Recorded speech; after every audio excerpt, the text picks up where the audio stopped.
来地球的这个角落，现在爆发战火了。这个是泰国跟柬埔寨的边境，甚至传出柬埔寨的洪森已经搭飞机离开了，是真的吗？事发时间是在哪里啊？这个呢是从今天开始，这柬埔寨这边的讲是说泰国先开火的，那他们现在是坚决反制来捍卫主权，而双方交火呢是属实，但是讲法不一样，因为泰国的讲法就是柬埔寨呢先派了一个无人机，然后携带重型武器的部队来我们这边，所以才会开火。在今天上午呢，因为无人机飞过来，然后呢双方却在这边交战之后，后来呢进一步的是 BM-21的火箭炮，不但是轰加油站，甚至呢还打上了住宅区。好，这一次呢说目前知道的已经造成了12人死亡，那当时呢也有大量的人民因此而受伤，而另一个部分呢，则是泰国呢，则是马上出动了6架的 F-16，他们讲的是已经摧毁了柬埔寨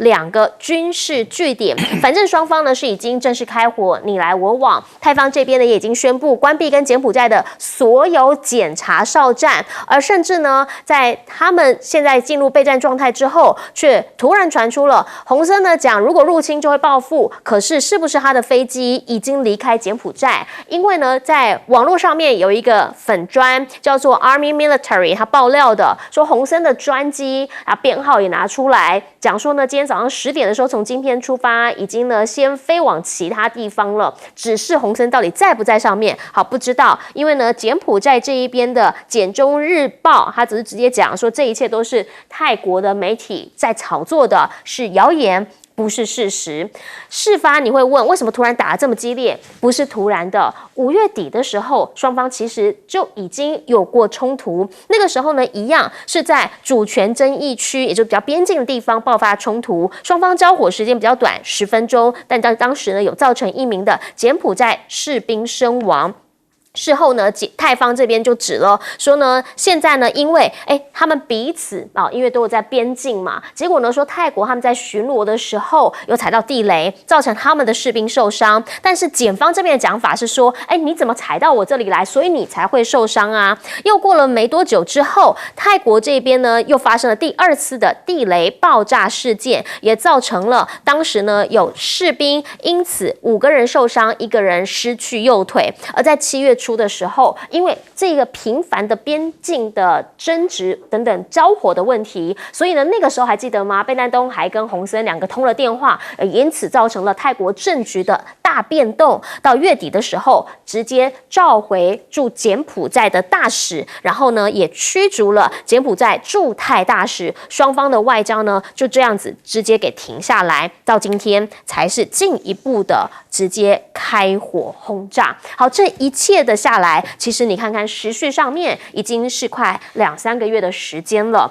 那泰国的战机呢，现在这个边境上面的冲突，大家在问的是，那一直以来跟2边都相对友好的中方，现在会不会出来讲话？中国外交部的讲法是，希望能够劝和促谈，透过对话的方式来解决分歧啦。可是呢，他们自己的驻柬使馆已经提醒大家不要去边境那边，有些危险。其实泰柬双方他们彼此呢也边境有蛮多的交易的，但是现在呢全部都停止之后，大家要问的是中柬泰3方关系。中方呢跟泰国，大家知道的是，泰国有买他们的潜舰，柬埔寨呢元壤基地这边跟中方交情也蛮好的。经济的部分呢，中国挺泰国加入金砖，那习近平呢4月的时候才去柬埔寨这里来做访问，民间更不用讲了，泰国公主常常去中方访问，而这位柬埔寨公主珍娜很年轻，10几岁而已，当时呢在1个多月前吧，也才去中方这里来做访问，所以彼此呢都是有交情，但是现在是已经真真实实的开火，也造成了人民的死伤，所以就想请教一下亮哥，您怎么样来看？这个是今天呢双方是正式交火，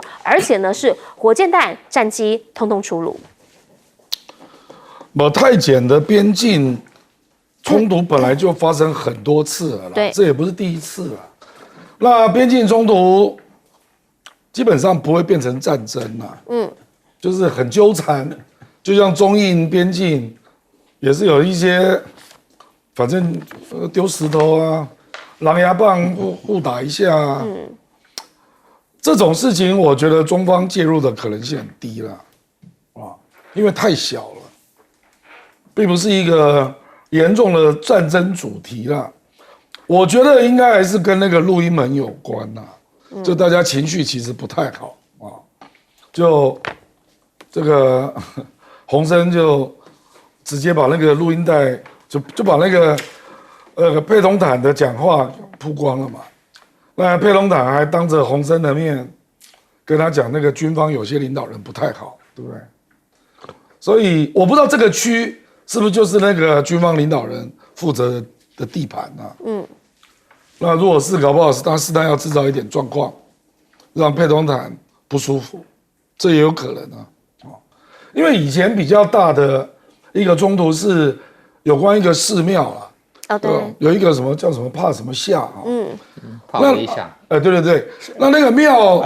基本上是属于柬埔寨的印度教的庙，是。那基本上这个没有争议，可是那个庙周边的土地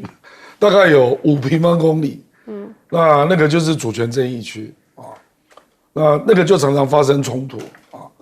其实类似的状况，因为大家知道嘛，泰国是佛教，那柬埔寨是。这个它有一些印度教，有一些佛教，大概是这样啊。反正啊，我认为这个就是一个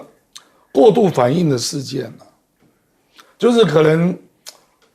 彼此的居民在周边也常常有一些冲突的状况，然后就是看不顺眼，那平常就有一些纠纷啊。那这次因为双方都指责是对方先打的，对，这种事情其实没有闹大到一定程度啊，也不会到联合国或者到东盟啊，我认为还不够大。你觉得现在是边境零星冲突？零星冲突，这个没有像缅甸那样嘛，缅甸那个就是有点像内战啊，所以东盟协就会介入处理。这个事件我感觉还没有到那个程度，那。双方是不是打一打，休息一下，然后再看看要继续下去吗？可能还要再看一下啦，因为7月24号才刚刚开始，就这2天的事而已。是，对，还要再看一下啦。好，现在呢，其实大家在问的就是，因为呢，主要啦还是他直接火箭弹，检方这边火箭弹直接就打有着民宅的地方嘛，加油站，然后或者呢是这个民宅区，所以就造成了有平民的死伤。另一点呢是盛峰老师，我们刚刚跟大家讲一下这个时间链，回归到最早是在5月底，5月底那一次的交战之后呢，其实6月中的时候，双方领导人有通话，但这一通话之后就不得了了，因为直接烧起来了。所以呢，大家现在也很关心洪森的动态，因为怎么会飞机飞走了？人到底在不在里面？就很多的阴谋说法。在不在里面，我真的也不知道啊。不过我们把这个事情捋一下，这么多的事情讲起来会很乱，而且对我们来讲又不太熟悉的地方，我把它整理一下，告诉他真正两边争议的真相是在哪里？是在泰缅这个柬泰边界里面呢，已经变成了洪森家族利益来源的诈骗集团之所在。这个是一个新的诈骗，所以前一阵子才有一个华裔的柬埔寨的人被逮捕嘛。但这一个东西，这个对洪森家族讲起来是一个很大力的一块肉啊，现在被干预了。这是一个真相。那这口呢？这口就是这个百威下士，这是一个借口。对。那么还有两座寺庙了，一个是塔门通特寺啊，一个是塔甲贝寺，这2个寺才精彩。这2个寺啊，这几天才又发生了一件事，对，因为一直引起争议嘛，最后两边商量说各开放7000人呢去拜拜，然后呢各边各派军队啊去管那个庙，但你说这样的情况会打到哪里去呢？你看，所以基本上它就像南美洲啊，因为足球而打仗啊，都差不多啊。那这一次里面是有一些个人的争议在这里面，因为塔信家族觉得被出卖了，而且你为了个人利益把我这样出卖，那军方呢这一次并没有如洪森所讲的出面了，把塔信家族给打垮，他只是给他一个轻微的战争。可是呢，泰国在这一项显然是要把它给做大了，所以7月24号的时候，泰方啊，就是他的总检察长，现在正式对洪森提出控告。这2个控告，一个就是煽动啊叛乱，一个是干涉内政。然后呢，现在提起侦查，假如侦查认定有属实的时候啊，这干涉内政，这还讲说是用网络来干涉内政，那么他们决定要把他送到这个国际法庭啊，要给他推红色通缉令。也就是说，双边在这事上一直不断再给他拉升上来。那现在呢，就有一个这个罗生门的故事啊。这是争议，现在那个话题啊，就是用寺庙嘛。那争议上现在是用这一个地雷。现在呢有100多颗的地雷，现在泰国讲，我看起来都是2制的地雷，这些我们泰国没有，这个是你这个先放的，你们柬埔寨放的。那这个呢，柬埔寨没有，我们没干这种事，这个是你们自己啊，这个怎么样子呢？制造一个陷阱来验证我们的。所以最近呢又发生了这个的爆炸案了，所以从这样一个角度来看，双边现在在吵闹闹，但是呢，我相信这件事情，他们自己假如解决不了，为了面子解决不了，又涉及到有诈骗集团的事情了，我想老共应该是会出面，因为这从某一个角度来看，当东盟的地区发生了冲突，那谁来解决？假如东盟自己不能解决的时候，那老共连这事情都不能解决，你在所谓的东亚地区的大哥地位有没有？哎，没有人信你啊！大哥，全世界也是在看哦。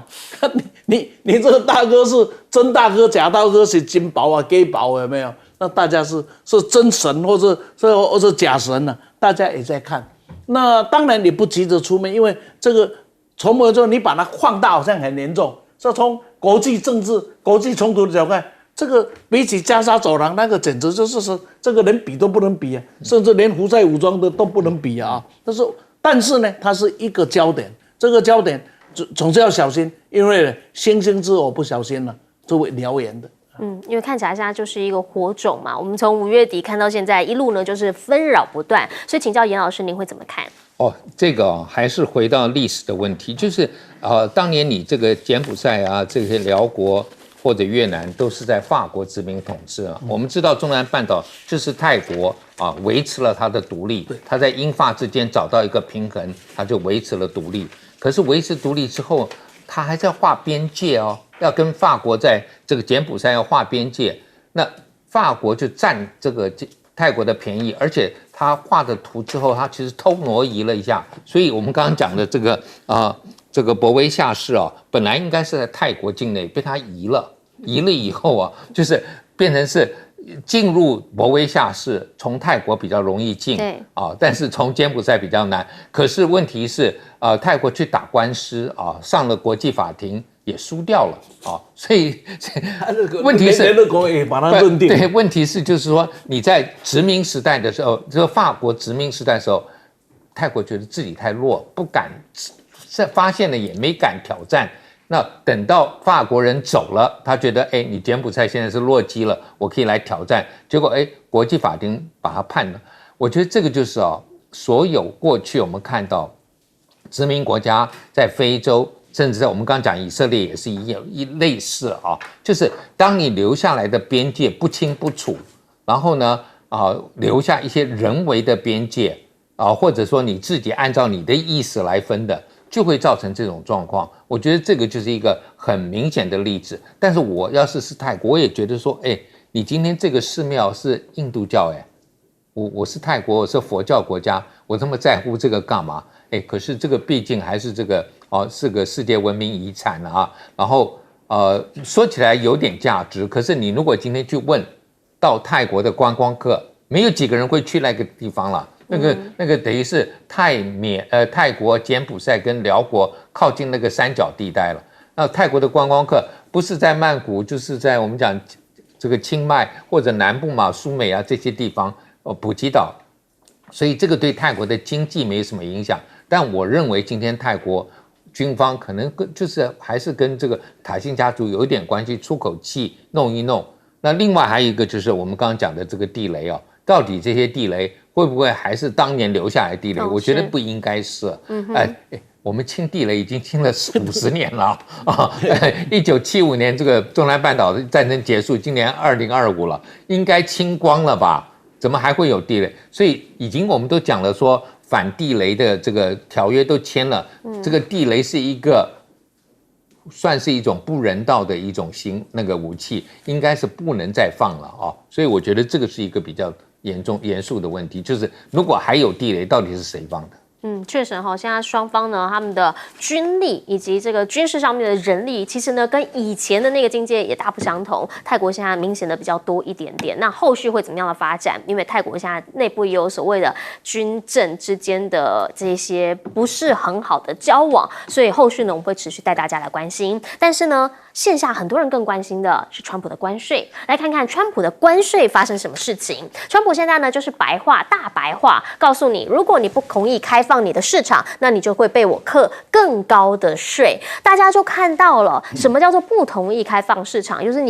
我讲的你没在听，我跟你讲要开放，你不开放，你可能就会被我打叉叉。因为呢，这个是现在最新的一个媒体爆料啦，发现呢跟日本的谈判当中，本来这边呢写了一个4000亿，然后后来呢被打了一个叉叉，之后呢又变成了5000亿。大家不知道这个叉叉到底是不是川普打的？好，针对这些内容呢，白宫方面没有特别对此回应。好，因为呢他还在15%关税底下的半导体下面也打了个叉。后续到底半导体怎么样，大家不知道。但是呢，因为现在的结果就是高于5000亿嘛，5500亿，所以很明确的，这个有一定的可信度吗？好，因为呢，现在日本不是只有买5500亿的投资而已，不但要买美国能源，甚至呢，今天最新传出来还要买100架的波音飞机，而且呢，美国汽车那个时候不是石破茂还很硬吗？说你们车就是难开啊。现在呢，美国汽车的标准也第一次被日本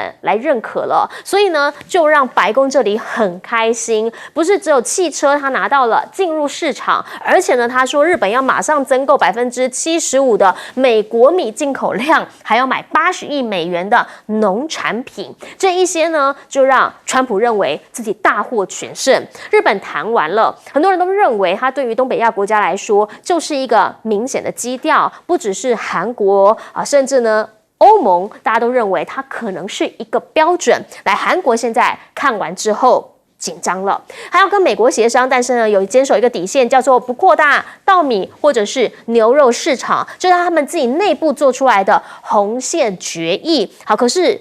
日本都这样了，美国会答应你韩国这样的一个决议吗？现在呢传出啦，美国商务部卢特尼克其实讲得很直接，就是要你投资4000亿美元成立投资基金。但是呢，4000亿对于韩国来说 GDP 80%，黑不扣脸，那怎么办呢？商界跟他讲，他想要给他啦，给他，我们是要跟他讲，我们先投资1000亿好吗？只是这对于美国来说，跟4000差太多了，川普会接受吗？好，这个呢就要打一个问号了。至于中方现在呢，他们的讲法是什么？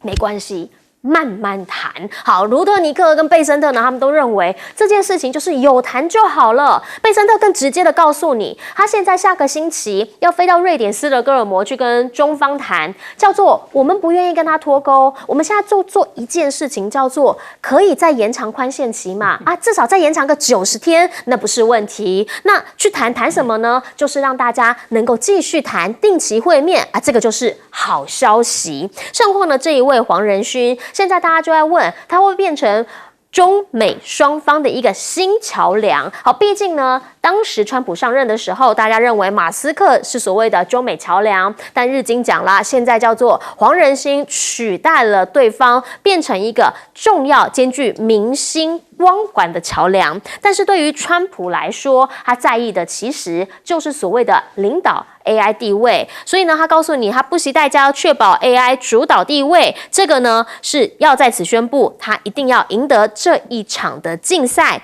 只是现在发布了这个 AI 行动计划，要扩大出口，要保持对中优势。这个跟先前拜登做的不太一样，那会有什么具体的调整？半导体它未来要课税，会不会也跟这个会有关做挂钩？好，这个大家都很想知道。但回过头请教一下亮哥，您会怎么样来看？川普给了一个大白话，不开放我就会课你比较高，可是开放好像也不一定就会比较低，你怎么看？因为这分2个啦，中国要独立出来看啊，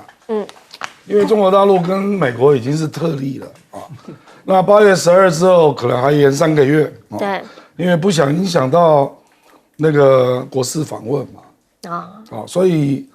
中国我认为是特例了，那个有的谈啊，他们议题太多了，所以你应该说是对等关税这一部分啊，是，那目前我觉得剩下一个比较麻烦就是欧盟了，那日本我觉得是川普的一个很大的战略突破，那日本会这样让，其实坦白讲我也有点意外啊，因为我刚刚已经讲了，你愿意投资5500亿，然后利润分配9:1，这个我看对川普来讲大概什么都可以让了啦，所以就这个关税就从25降到15，对等关税也是，汽车关税也是，对，所以石破茂就觉得，反正我短期达标嘛，因为关税是立即影响啦，那至少先稳住1-2年的美国跟日本的贸易市场啊，那至于这个要加购一些东西，我觉得日本本来就是走美国路线嘛，所以他并不觉得有特别的压力，就本来就要买，对，比如说100架波音，我觉得这不是什么问题啦，那多买一点美国的农产品啊，投资阿拉斯加的天然气啦，阿拉斯加本来就距离日本比较近啊，所以我觉得这个对日本本来就不是争议点，所以争议点应该是5500亿这件事了，是，他怎么会同意啊？我是个人有一个猜测啊，嘿，就是日本是一个多党政治，对，石破茂现在也没有过半，所以真的会履行吗？我觉得这个就是日本政治奸诈的地方啊。我执行啊，我先挑我要的项目啊。川普说他指定啊，那我就先挑对日本互利比较明显的项目，比如说 AI 啊。那我就开始投资啊，因为他用的那个叫做政府信用担保，是，那就是川普认为的项目，你日本钱就过来啊，石破茂到时候一定会有极右翼的政党，比如说参政党啊，极左翼的政党出来反对，那如果政治卡住了，我尽力了啊，可是台湾跟韩国都没有这个空间，因为你都是总统制，你没有这个空间，日本有这个空间，因为它是内阁制，所以我们还应该不要大罢免，还可以靠。我问题就在这里了，就是日本现在有11个政党，是，所以哪有说我石破茂答应你的，我一定100%可以兑现，没有这种事啦，内阁制哪有一个国家可以这样做到？所以我觉得石破茂他们真的是受到压力，没办法。那关税这个一定要处理，不然是立即伤害。对。可是现在日本就拉到15%，我跟你讲，现在欧盟、台湾跟韩国都头痛的要命，因为日本这个国家跟欧盟、台湾、韩国都有重叠的产业出口到美国的商品，对，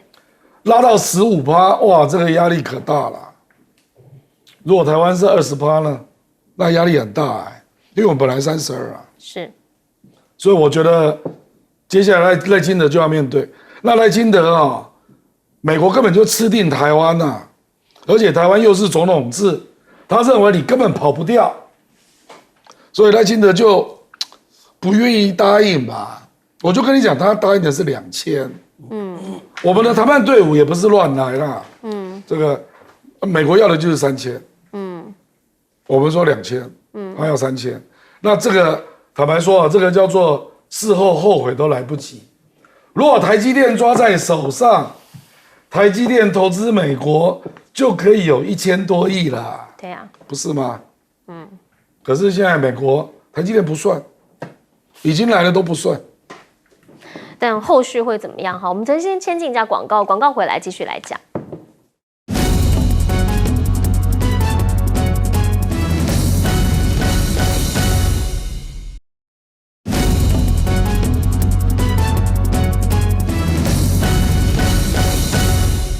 好，我我们刚提到川普跟其他国家讲话就知道，你不开放我就克你更多，但对中国现在很和善，请教盛峰老师。是这个刚才我讲了嘛，现在所有的谈判跟中国的谈判是绕着地球跑嘛，这不在华盛顿，那为什么？那我们就晓得谁指定谈判地点，谁就是主控者嘛，这是我们在谈判里面常看到的。那为什么中国有这样的本事？这我刚开始中国拿稀土来当武器的时候，我偏我还有点怀疑，因为我们对稀土真的不是那么懂。可是经过这么长时间的了解跟这个去访问啊、访谈啊等等，我才知道，现在对美国来讲，稀土是一个很可怕的压力，因为它不是靠钱跟靠时间可以解决的问题。比如说我芯片落后，那我就落后你5年，那我就用钱，我就用时间来追赶嘛。但稀土是就明明在那里，我能挖得到，那挖到了以后要变成我能用的东西，这个都不是1年2年，而且那个过程里面，它需要付出的代价，都不是美国这一种4年一换的政府可以轻易来达到。所以真的被整个的产业界卡死了，而产业界、资本界又是整个美国决定政治方向的最重要的统治者。所以在这个时候，我发现全世界现在唯一能够卡住美国的，大概这稀土这个东西是很现实的摆在那里，它不解决也不行。那中国对稀土的处理，你会发现就像钓鱼一样，它不是真的把你饿死。你看它6月份有没有？这是开始喂你一点，让你呢死不了，你也活不下去，因为你一切要听我的。当这个时候被控制在这里的，什么时候他的思想、他的思维必须要做一些改变了比如说像 AI 这个角度，首先知道21世纪 AI 跟人工智能将是决定21世纪最重要的一个产业。现在大概没有第二个国家，就是中美2国了。那谁跑前面，谁赢谁大的一个差别而已。那这里面呢，涉及到 AI 里面又有一个东西蛮重要的，就是电力。这个电力对人来讲不是生产而已，就包括输配送了。那输配送在这里做老中呢，又蛮重要的一个条件。最后我要讲这个美国车的进口，我想川普不知道有没有想到，我不知道大家买美国车，现在台湾现在车子都不愿意去提现在为什么不提？因为不晓得关税会降到什么时候，因为一提就要付关税嘛。可是那些不提的车是什么车？是双 B 啦，是 Toyota 啦，是 Luxury 啦，就是美国生产的外国车，福特啊、GM 啦，那什么那些你看不到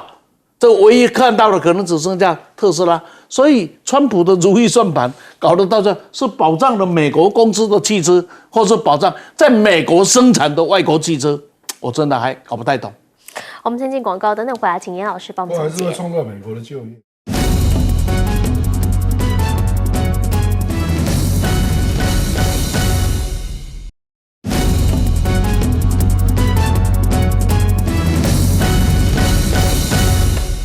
节目最后把时间交给严老师。我想这个川普做关税，就是用过去美国人讲的一句话，我说你们不是很在乎自由贸易，为什么要征那么多关税？他说我们在乎的是公平贸易就是双方，所以这次才会互等关税嘛那我觉得这个最主要的一个原因就是，你今天如果讲公平贸易，讲自由贸易，对不起，你怎么能够叫人家马上就买什么东西？应该是你的公司说没有障碍了，我现在可以卖给你，对不对？那同样，日本跟韩国过去也玩过这个游戏你要进来可以，我不吃嘛。就像台湾，30多年前我们玩过一次，美国的火鸡进来，台湾说不吃嘛，不吃到最后没有人要进口，美国到最后会碰到这个问题你逼人家开放。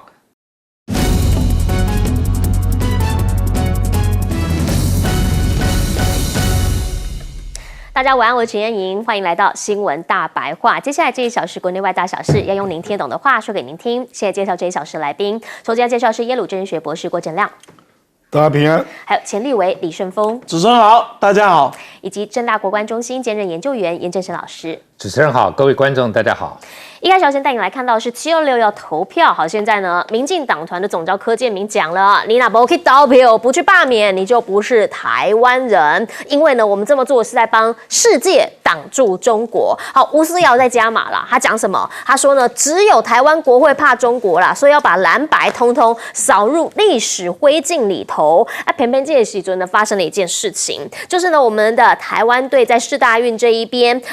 跆拳道代表队男团拿下银牌，然后呢，就有人要去抢贺电，结果发现了是来自对岸的人。总统很生气，发了一篇文，谴责违背运动家精神。但是呢，我们想知道的是，总统如果这件事情应该生气，但不要只感到遗憾而已。我们是不是如果在这个阶段，我们努力抗中的话，可以有更直接反共的作为啊，比如说禁止台积电的晶片疏中啦，又或者是我们的农产品就不要卖给他，让他害怕啊，甚或呢直接断掉 ECFA， 不要有这个毒药糖衣啊，又或者呢，干脆啦，台湾艺人现在不是陆委会有说要查吗？就让他们都不要去的话，我们就撤销国籍，要不要直接再硬一点点呢？还是说其实现在在两岸之间，民间本来往来就不是什么大惊小怪的事情，但总是要双标，总是要贴红标签。这个呢是被发现了，徐巧芯罢团的发言人过往呢说，也赚红钱，为什么要括号？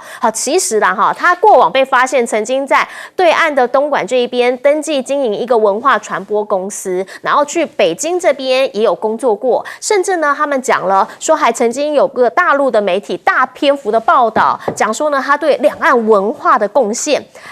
对啦，罢团回应说，人民本来就有合法在外国商务往来的自由贸易的精神，对，都没错。但是过往的时候，你们是怎么质疑人家？只要到对岸工作这些台商，你是怎么样说人家用赚红钱这3个字来洗人家呢？又或者曹兴诚以前不是也在对岸吗？现在怎么说去对岸的这些在两岸经商的人？沈伯洋的爸爸呢？郭玉琴的老公呢？真的不要双标。因为这个抗中牌，所以现在呢，我们也发现了国防预算节节高升。来看到的是，现在呢买好买满的是2年内，我们总共要购买4.8万架的无人机。好，这里面呢，总共要2年里头，全部都要5个类型、5个商规，通通要买齐。但是呢，讲到无人机，我们就想到绿油油当时的国家队，不就蔡英文任内当时成立的吗？也被大家发现呢，有很多里面这个交织的关系。而另一个部分呢，则是昨天黄国昌的爆料，讲说100亿的军服标案里头传出了，这个呢是我们的国策顾问叫做陈国清他经营的这家公司呢去投标其实也没问题。有问题比较奇怪在哪里？在于当时的审标的这个评委呢，后来在他得标之后，竟然跑去变成了国策顾问他们公司的独董，这个就奇怪了。这当中真的没有任何的利益规避的问题吗？这个不需要好好查一查吗？好，所以呢，现在进一步，当被爆料出来之后呢，发现了这一位呢，他已经请辞这个独董了。那而且呢，整个案子现在国防部的讲法是已经完全的暂停，要重新招标。黄国昌就讲，这个叫做断尾求生吗？那这里头的这个眉眉角角，不需要抽丝剥茧的让大家看清楚吗？现在呢，其实大家最在意的就是关税了。这国安问题跟关税问题应该要划等线，因为呢，川普现在不知道怎么对我们。结果呢，你看看媒体的标题说这个叫泄题给台湾呐，因为昨天川普18分钟发了4篇文章嘛，这个叫泄题给台湾吗？还是只是要告诉大家，反正要降关税就是一个条件，这个条件叫做开放市场。现在郑丽君呢正在华府这边进行第4轮的谈判，赖清德呢还特别下令2大目标4项任务，但是即便是这样，业界是怎么看的？当日本15%之后，你今天看到有很多细项的内容，所以业界讲了，他们认为台湾恐怕是20%起跳啦。如果你要同意取消美猪美牛这一些放宽限制的话，那先前你们很在意的那一些国民健康绝对不能退、打死不能退的那些坚持，现在又在哪里呢？要不要出来先跟大家讲一讲，到底你的底线是什么？回过头来请教一下亮哥，您怎么样来看？这个是柯建铭呢直接讲，不去投票的那个就叫做不是台湾人。这个人不用理会了，反正大罢免大失败之后就没有人理他了啦，他也没有下一届了。哦，那他在立法院就是一个阳春立委了，有什么用？哦，所以我觉得这个不用理会了，这个都是投票前他在吹基本票了。可是光靠这个基本票，这个罢团是不会赢的啦。你把这个调子拉到这么高，就是引起台湾更大的分裂嘛，那就表示他到现在就只有这种票了，因为你如果要论到中间票，那人家一定会扯到救灾怎么会救成这样，关税到现在这个不确定性这么高，对不对啊？我觉得这个关税你去看那个日本的实际谈的状况，那绝对不是开放市场的问题啦。因为日本的白米并没有增加它购买的量啊，它只是说77万吨以后有80%会跟美国买，日本并没有增加它的购买量啊，还是77万吨啊。那其他市场美国也不坚持啊，比如农产品啊，没有啊。美国为什么会让步？因为日本承诺5500亿美元的政府信用融资，而且未来日本跟美国合作的共同投资的事业，利润按9:1来分配。对，这根本就是抢劫嘛！日本同意了这件事，所以川普大为满意啊！而且本来双方谈的是什么？4000亿，然后利润5:5，就在最后那次第8次谈判，川普当场改成5500亿，而且利润分配是9:1，日本同意，川普就全部让嘛，这个才是真相嘛。所以我说台湾不要回避问题啦。你想一想川普要的是人工智能的基地，他讲的是彩虹之地 （Crystal Land） 他要募的资金是1兆美元，那日本现在只有5500亿啊，钱不够啊。我讲白了啦，我得到的讯息是，他要韩国出4000亿，要台湾出3000亿。我们第2轮谈判的时候，公开跟川普讲说3000亿我们真的没有办法，我们最多只能够到2000亿，可是请问那个时候是9:1的利润分配吗？你如果说台湾是投2000亿美元那未来利润是5:5，那我觉得这个还有一定的合理性如果川普真的要的是3000亿，然后利润分配是9:1，你能接受吗？所以我跟你讲，现在韩国的谈判也卡住了。韩国就是也是很天真，他说牛肉跟大米我们不能够放了，打死不退。那我改成能源好不好？我跟你买能源我觉得韩国也太天真了啦。川普怎么可能要的只是这种东西嘛？他要的就是真金白银讲白了啦，我们台湾已经有一点已经让了，就国防预算，对不对？所以我们国防部下个会期那个特别预算，国防部要从5100亿拉到9000亿啊！你没有看到这个新闻吗？特别预算9000亿，再加上我们的国防预算4000多亿，加起来就5%了。5%的 GDP 就是差不多这个钱嘛，就是400多亿美元嘛，就差不多了，过关了。所以我们最近那个特别预算是国防部突然得到陈峰的指示，说你把它拉高，就是要过这个关嘛。所以你就知道郑丽君去美国，他就有2关要过嘛。第一个就国防预算，第二个就是投资美国，你要拿出多少钱而且利润比是不是9:1啊？我跟各位讲我说我是赖清德我真的是头痛死了。我们台湾有那么多钱吗？我们台湾的预算今年2兆9千亿，你如果国防预算未来都是5%， 1兆2000亿就没了。然后你现在假设你要投资美国3000亿美元，这是9兆如果是在川普4年内，那你1年又要拿出2兆多，要拿到美国去，我们政府还有钱吗？大家要想一想这个问题这个才是日本模式对台湾的压力可是我们台湾非因应不可，因为15%，你如果是20%，你跟日本的竞争你怎么竞争？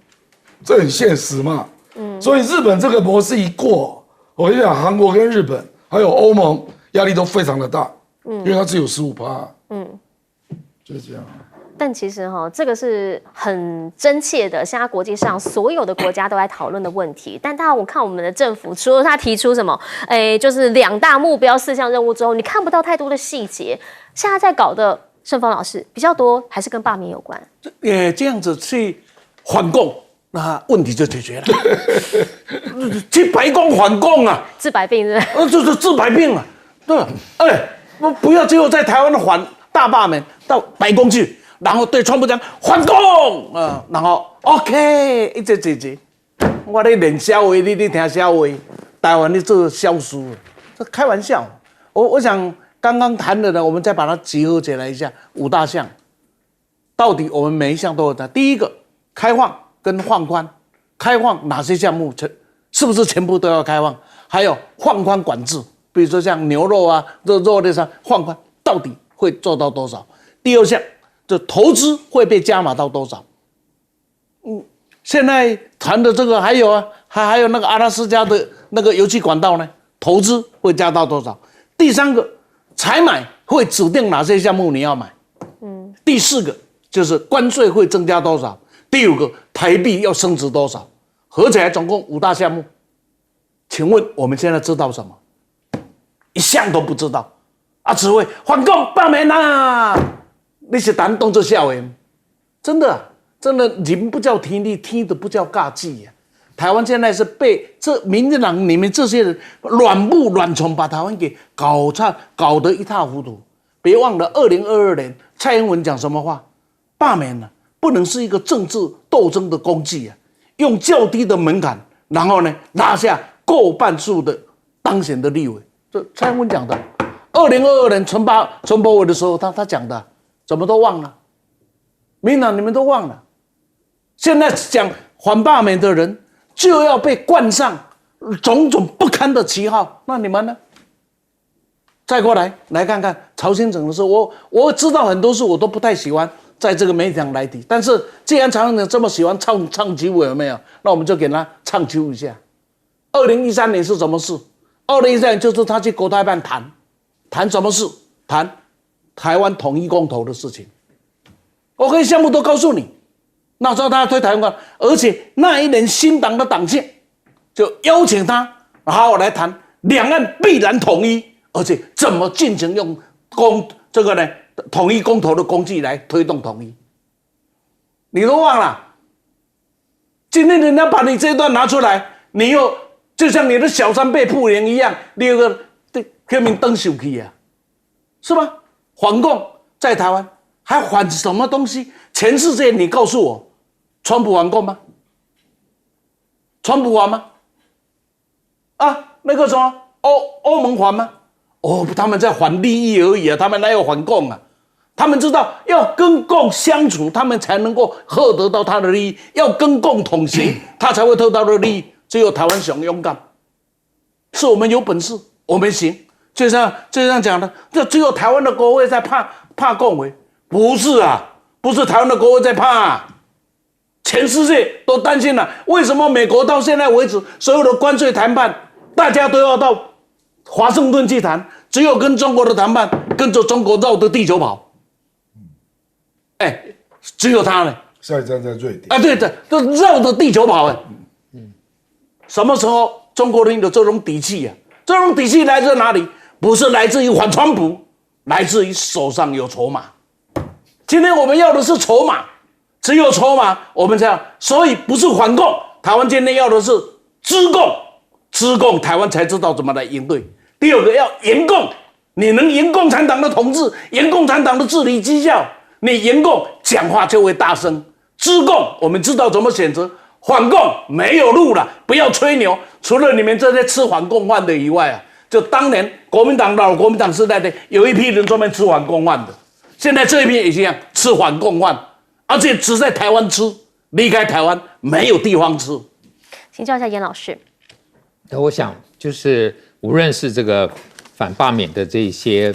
双重标准啊，或者说我想说这个整个的这个购买无人机等等，你就看到当利益有利益的时候，第一个就是我很希望看到你过去怎么讲别人，那你今天发生的自己的事情，请用同样的标准。然后呢，我觉得每个讲过话的人应该请记者播一段给他听一下，就是你们过去这是你们绿营的立场啊，你现在做这个解释，过去蓝营的人如果做这样的解释，你们是不能接受，那为什么你可以接受？我觉得大家稍微冷静静下心来。像我自己，我已经多次讲过，我算是少数啊，我跟我太太两家人没有一个亲人跟对岸有关系做生意啊，或者说工作过。我说我这样子我都不会去骂那些或者说有在对岸拿到什么利益的。那你们这些自己手上明明就是有一个阿基里事件，但是呢，你还是会这么，我觉得这个叫做，不仅是说他的这个